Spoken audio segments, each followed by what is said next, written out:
నమస్తే welcome to జిల్లా dairy నేను శివాని బులెటిన్ల ముందుగా హెడ్లైన్స్ చూద్దాం వందల కోట్ల దోపిడీకి వైసీపీ తెరలేపిందన్న ఆనంద్ బాబు అంబేద్కర్ స్టాచ్యూకి 400 ఖర్చు చూపడంపై టీడీపీ నేత ఫైర్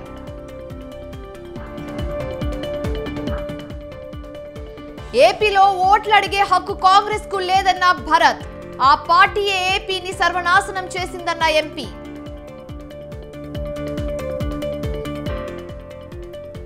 విశాఖ దక్షిణ ఎమ్మెల్యే గణేష్ పై జనసేన ఆగ్రహం సంక్రాంతికి మద్యం కోడి పంపిణీపై నేతల నిప్పులు ఖమ్మం జిల్లాలో 10 ఏళ్లకు తీరిన భార్య భర్తల కళ ఒకే కాన్పులో ముగ్గురు బిడ్డలకు జన్మించిన కళ్యాణి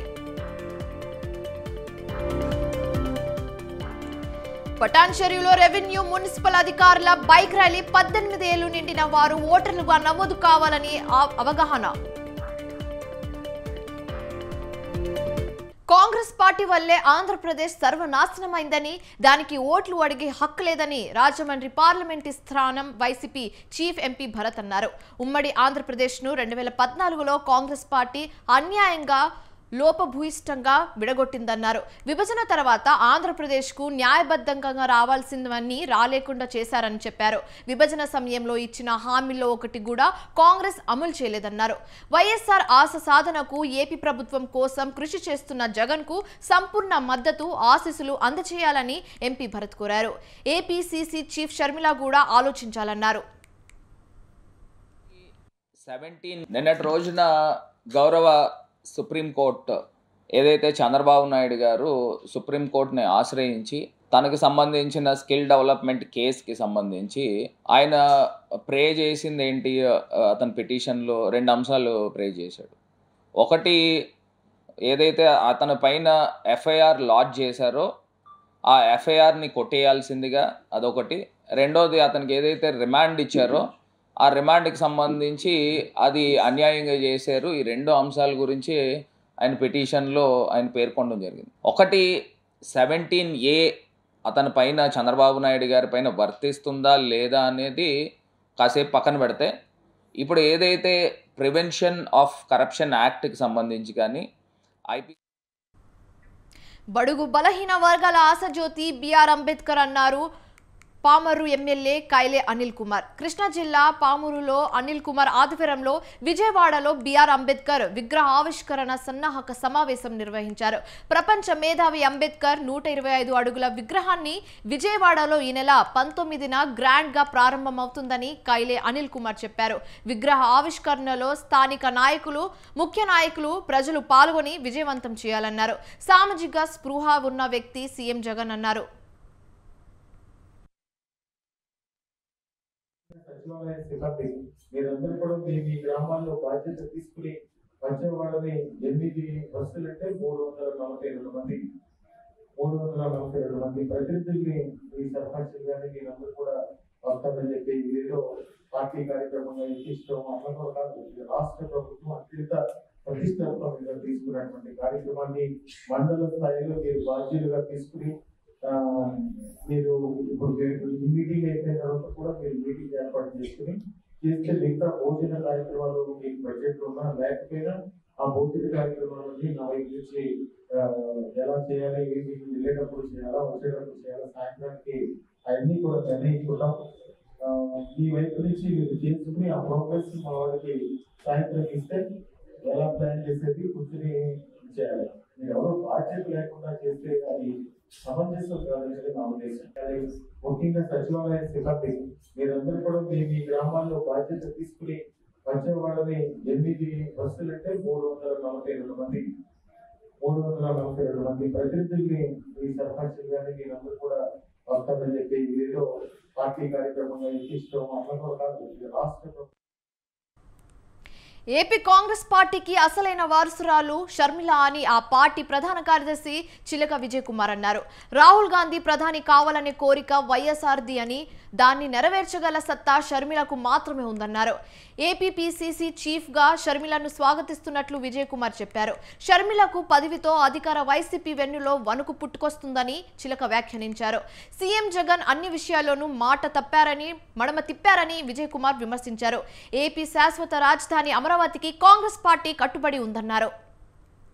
నియోజకవర్గం ఈ రోజు కాంగ్రెస్ పార్టీ నిజమైన వారసురాలు రాజీవ్ గాంధీ రాజశేఖర్ రెడ్డి గారి ఆశయం ఏదైతే ఉందో, రాహుల్ గాంధీ గారిని ప్రధానిని చేయాలనే కోరిక ఏదైతే ఉందో దాన్ని పూర్తి చేయటానికి రాజశేఖర్ రెడ్డి ఆశయంగా వచ్చినటువంటి షర్మిలమ్మ గారిని కాంగ్రెస్ పార్టీ ద్వారా సాదరంగా ఆహ్వానిస్తూ వారికి రాష్ట్ర కాంగ్రెస్ పార్టీ అధ్యక్షురాలుగా బాధ్యతలు ఇవ్వడాన్ని కాంగ్రెస్ పార్టీలోకి రావడానికి సిద్ధంగా ఉంది. ఆ క్రమంలోనే ఈ తాడికొండ నియోజకవర్గం నుంచి అనేక మంది ప్రజలు మాకు ఫోన్ చేసి కాంగ్రెస్ పార్టీలోకి వస్తాం, షర్మిల గారి ద్వారా కాంగ్రెస్ పార్టీలో చేరతామని చెప్పడాన్ని మేము చాలా సంతోషిస్తా ఉన్నాం. ముఖ్యంగా చూసుకుంటే ఈ వారంలోనే మరి ఈ తుళ్లూరు మండలంలో అయితే ఏంది, అనంతపురం అయితే ఏంది, బోరుపాలెం అయితే ఏంది, వెంకటపాలెం అయితే ఏంది, ఇలా అనేక గ్రామాల నుంచి కూడా అతి కొద్ది రోజుల్లోనే కాంగ్రెస్ పార్టీలోకి జాయిన్ అవడానికి సిద్ధంగా ఉండాలని చెప్పడానికి మేము చాలా సంతోషపడతా ఉన్నాం. ఈ రోజు కాంగ్రెస్ పార్టీ నిజమైన వారసురాలు రోజు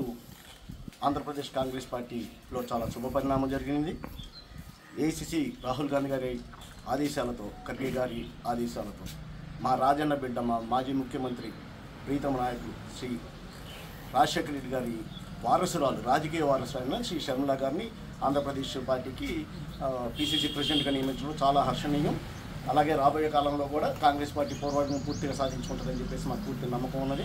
మేము అందరం కలిసి ఈ రోజు నుంచి కూడా చాలా కష్టపడుతూ ఉంటాము. కాంగ్రెస్ పార్టీకి పూర్వకి ఎంత కష్టపడ్డాము, రేపు రాబోయేది ఎలక్షన్ కాలం కాబట్టి ఇంకా కష్టం ఇంకా ఎక్కువ చేస్తాము. రాబోయే కాలంలో వైనాట్ 175 ఏపీ కాంగ్రెస్ అనే దాని మీద ఒక కాన్సెప్ట్ మీద మేము ముందుకెళ్తా ఉంది. మా ఇష్టాన్ని కూడా అదే కాన్సెప్ట్తో మేము ముందుకెళ్తూ ఉంటాము. ఈరోజు ఆంధ్రప్రదేశ్ కాంగ్రెస్ పార్టీలో చాలా శుభ పరిణామం జరిగింది. ఏఐసిసి రాహుల్ గాంధీ గారి ఆదేశాలతో, ఖర్గే గారి ఆదేశాలతో విశాఖ దక్షిణ నియోజకవర్గం ఎమ్మెల్యే వాసుపల్లి గణేష్ కుమార్ పై జనసేన నాయకులు ధ్వజమెత్తారు. సంక్రాంతి పండుగ సందర్భంగా మద్యం ఫుల్ బాటిల్ లైవ్ కోడి పంచడాన్ని వారు తీవ్రంగా ఖండించారు. జనసేన నాయకులు మూగి శ్రీనివాసరావు, లక్ష్మీ చౌదరి మాట్లాడారు. విశాఖ పౌర గ్రంథాలయంలో నిర్వహించిన మీడియా సమావేశంలో గణేష్ పై నిప్పులు చెరిగారు. గణేష్ కుమార్ తన కళాశాలలో ఇలాంటి దుశ్చర్యకు పాల్పడ్డాన్ని జనసేన నేతలు తీవ్రంగా ఖండించారు. ఎమ్మెల్యే వాసుపల్లి గణేష్ పై అధికారులు వెంటనే చర్యలు తీసుకోవాలని శ్రీనివాసరావు, లక్ష్మీ చౌదరి డిమాండ్ చేశారు. రెడ్డి గారు మద్యపాన నిషేధం అంటే విద్యా సంస్థల్లో మీ ఎమ్మెల్యే ద్వారా, మీ షాడో ఎమ్మెల్యే ద్వారా మద్యం పంపిణీ చేయడమా? మద్యం ఈరోజు పూర్తిగా నిషేధిస్తామని చెప్పి విచ్చలవిడిగా ఈరోజు మీరు చేస్తున్నారు. వాసుపల్లి గణేష్ కుమార్ అక్రమాలపై తక్షణమే సిబిఐ దర్యాప్తు చేయాలి. ఆయనకున్నటువంటి విద్యా సంస్థకు కూడా ఎటువంటి పర్మిషన్లు లేవు. ఆయన చేస్తున్నటువంటి ప్రజాస్వామ్య కూనీ పనిని పూర్తిగా చట్టబద్ధంగా ఎవిడెన్స్లతో, ఆధారాలతో మీడియాలో ఉన్నాయి కాబట్టి తక్షణమే ఆయనకు అరెస్ట్ చేయాలి. డీఎస్పీ ప్రకటిస్తామన్న ఏపీ విద్యాశాఖ మంత్రి బొత్స సత్యనారాయణపై తెలుగు యువత రాష్ట్ర ప్రధాన కార్యదర్శి రవినాయుడు ఆగ్రహం వ్యక్తం చేశారు. నెల రోజుల్లో ఎన్నికల స్కెడ్యూల్ వస్తుంటే డీఎస్పీ ప్రకటిస్తారా అంటూ రవినాయుడు ప్రశ్నించారు. మద్యం శాఖ కేటాయించాల్సిన వ్యక్తికి విద్యాశాఖ కేటాయించారని విమర్శించారు. 5 ఏళ్లుగా గుర్తుకు రాని డీఎస్పీ సీఎం జగన్ కు ఇప్పుడు గుర్తుకొచ్చిందా అని నిలదీశారు. జగన్ సర్కార్ డీఎస్పీ అభ్యర్థులు గొంతు కోసిందని, నిరుద్యోగుల చావులకు కారణం జగన్ అని రవినాయుడు విమర్శించారు. అంత ముందున్న విద్యాశాఖ మంత్రి త్వరలో అన్నాడు, ఈ విద్యాశాఖ మంత్రి ఇప్పుడున్న విద్యాశాఖ మంత్రి త్వరలేని అంటున్నాడు. మరి త్వరలో అంటే ఏంటో మాకైతే అర్థం కాల. అప్పుడు ఆయన 2012/7/2023లో ఆయన పెట్టి ప్రెస్ మీట్ త్వరలోనే డిఎస్సి ప్రకటిస్తామన్నారు. అప్పుడు ఆశాహులు ఎంతమంది తెలుసా? 12,77,000 మంది ఆశాహులు బీఈడీలు టెట్లు పూర్తి చేసి ఈ రాష్ట్రంలో ఉన్నోళ్ళు. కొన్ని వేల మంది విద్యార్థులు కోచింగ్, నువ్వు మొత్తం చీఫ్ లెక్కర్ కాడి నుంచి అమ్ముకునే వ్యక్తిని తీసుకుని వచ్చి విద్యాశాఖ మంత్రి చేసిన ఘనత ఈ జగన్మోహన్ రెడ్డి గారిది. ఆ జగన్మోహన్ రెడ్డి గారికి వీటి మీద అవగాహన లే. ఆయన చదివేందో రాష్ట్రం అంతా తెలుసు, దేశం అంతా తెలుసు. జగన్మోహన్ రెడ్డి గారు ముఖ్యమంత్రి అయిన తర్వాత 9,771 స్కూల్స్ ప్రైమరీ స్కూల్స్ను మూసేశారు. ఇదేదో తెలుగుదేశం పార్టీ తెలుగు యువత రవినాయుడుగా చెప్పడం లేదు, లేకపోతే తెలుగుదేశం పార్టీ చెప్పడం లేదు. అధికారికంగా నేషనల్ మీడియాలో ఇది డెక్కరికల్ వచ్చింది. మళ్ళా తెలుగు ఛానల్ తెలుగు పేపర్ తీసుకొని వచ్చాక ఆంధ్రజ్యోతి, ఈనాడు, ఆంధ్రప్రభనో, వార్తనో, సూర్యనో. వైసీపీ కోసం తాను శక్తి వంచన లేకుండా పనిచేశానని ఆ పార్టీ మాజీ నేత సీతంరాజు సుధాకర్ చెప్పారు. ఆయన వైసీపీలో తన కష్టానికి తగిన ప్రతిఫలం దక్కలేదన్నారు. తన వల్ల వైసీపీలో అనేక మంది ఎంపీలు, ఎమ్మెల్యేలు అయ్యారన్నారు. వైసీపీలో తాను చీలికలు చేయలేదని, ఆ పార్టీపై ఉన్న అసంతృప్తి వల్లే కార్పొరేటర్లు, నాయకులు తనతో నడుస్తున్నారని అన్నారు. విశాఖలో సగం మంది వైసీపీ కార్పొరేటర్లు ఆ పార్టీకి గుడ్ బై చెప్తున్నారని సుధాకర్ చెప్పారు. వైసీపీని ఖాళీ చేయడమే తమ ప్రధాన ధ్యేయమని సుధాకర్ తెలిపారు. ఉల్లంఘించి నిన్న ఒక చీప్ లిక్కర్, దాన్ని సుమారుగా చాలా తక్కువ ఖరీదు అది, అలాంటి చీప్ లిక్కర్, అసలే ఈ లిక్కర్ మీద చాలా అభియోగాలు ఉన్నాయి. ఏంటంటే వైట్ లో పేమెంట్ తీసుకోకుండా క్యాష్ లోనే పేమెంట్ తీసుకుంటూ ఉన్న ఈ లిక్కర్ షాప్ లోంచి అదొక అన్యాయం. అయితే ఇలాంటి చర్యలు మీరు ఇప్పుడు దాకా ఏమైనా దీని మీద చర్యలు ఉపక్రమించారా? ఉపక్రమించకపోతే మేము దీన్ని చట్టం ద్వారా దీన్ని కేసులు వేస్తాం. ఒక డిపార్ట్మెంట్ని విద్యా సంస్థ ద్వారా, విద్యా సంస్థలు ఇలాంటి వాటికి ఆలవాలంగా చేయడానికి ఎవరు దీన్ని పర్మిషన్ ఇచ్చారు? డిఓ గారిని కానీ. సంతానం కోసం 10 ఏళ్లుగా ఎదురు చూసిన ఆ దంపతులకు అద్భుతం జరిగింది. ఒకే కాన్పులో 3 పిల్లలు పుట్టడంతో వారు ఆనందం వ్యక్తం చేస్తున్నారు. ఖమ్మం జిల్లా వెంకటపురం మండలం వీరభద్రపురానికి చెందిన శ్రీను, కళ్యాణికి 10 ఏళ్ల క్రితం వివాహం జరిగింది. అప్పటి నుంచి వారు పిల్లల కోసం ఎదురు చూశారు. కళ్యాణికి 3 రోజుల క్రితం కొత్తగూడెంలోని మాతా శిశు హాస్పిటల్లో ఒకే కాన్పులో 2 మగపిల్లలు, 1 ఆడపిల్ల జన్మించింది. తల్లి, పిల్లలంతా ఆరోగ్యంగా ఉన్నట్లు హాస్పిటల్ వైద్యులు తెలిపారు. అలా కాకుండా 3 పిల్లలు ఉన్నారు అనమాట. గర్భసంచిలోపల 3 పిల్లలు ఉన్నారు. ఆ ప్రాబ్లం తోటి రావడం జరిగింది. పేషెంట్ పేరు కళ్యాణి, ఏజ్ వచ్చేసి 30 years. సో తనకి ఇదే కాకుండా మెడికల్ రిస్క్ ఫ్యాక్టర్స్, ఆస్తమా, ఇంకా బీపీ కూడా చాలా హై బీపీ 150/100, ఇంకా ఇమ్యూనల్ సిమ్టమ్స్ అంటాం, అంటే తలనొప్పి అట్లాంటి సిమ్టమ్స్ కూడా ఉంటాయి. అందుకని ఇంజెక్షన్ మ్యాక్సల్ఫేట్ వెంటనే ఇచ్చాము. వచ్చినప్పుడు పేషెంట్ లేబర్ పెయిన్స్ తోని చెప్పి వచ్చారు. చూసాము, ఆల్రెడీ ఊని కూడా దారిపోతుంది ఆమెకి 3 hours నుంచి. సో ఆమె ఎగ్జామినేషన్ చేయడం జరిగింది. తర్వాత ఎమర్జెన్సీ సిజేరియన్ చేయాలి అని చెప్పి డెసిషన్ తీసుకున్నాము. సో ఎమర్జెన్సీ సిజేరియన్ అనేది సంగారెడ్డి జిల్లా పటాన్చేరులో రెవెన్యూ, మున్సిపల్, జీహెచ్ఎంసీ అధికారులు బైక్ ర్యాలీ చేపట్టారు.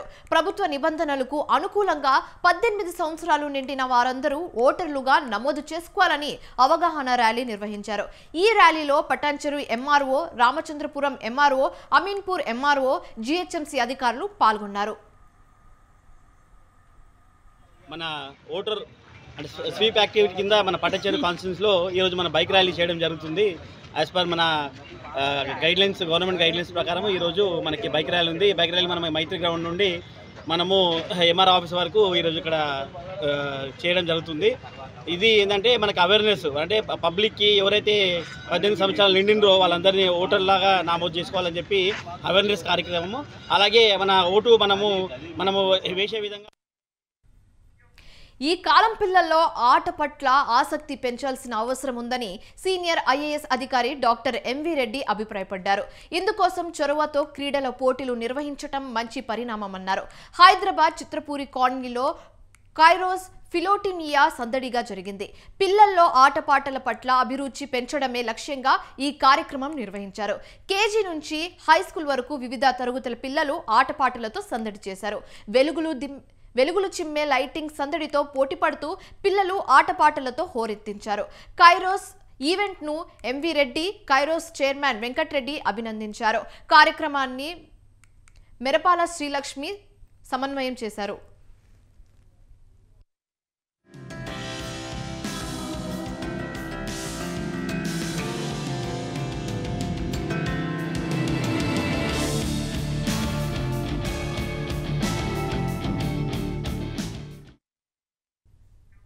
విజయవాడలో ఏర్పాటు చేసిన అంబేద్కర్ 125 అడుగుల విగ్రహ ఆవిష్కరణ కార్యక్రమాన్ని సక్సెస్ చేయాలని APSP commission chairman Victor Prasad ప్రజలకు పిలుపునిచ్చారు. సీఎం జగన్ ఈ కార్యక్రమాన్ని ప్రతిష్టాత్మకంగా తీసుకొని శ్రమిస్తున్నారన్నారు.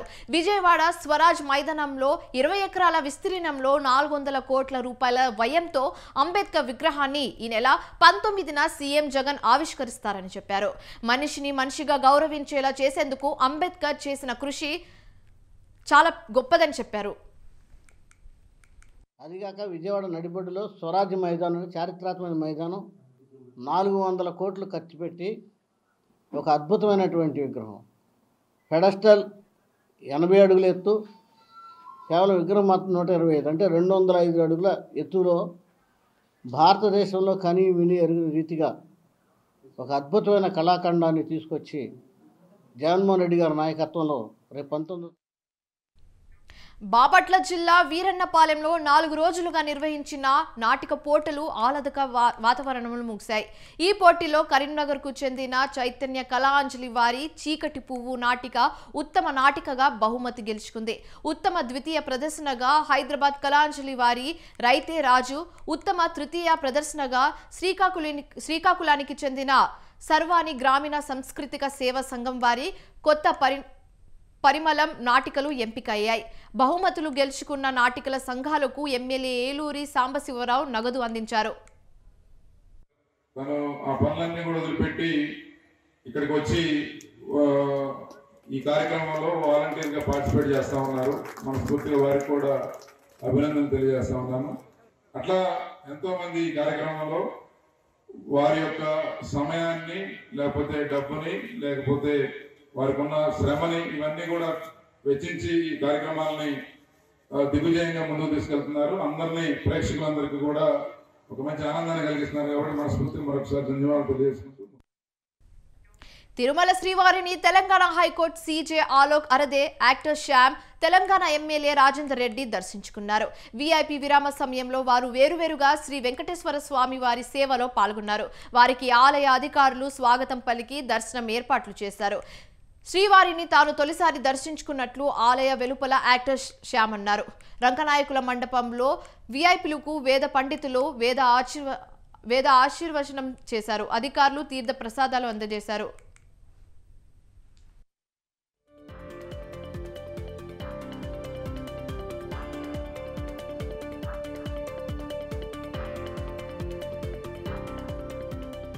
ఇవి ఇప్పటి వరకు ఉన్న అప్డేట్స్. మరిన్ని అప్డేట్స్ కోసం చూస్తూనే ఉండండి స్వతంత్ర.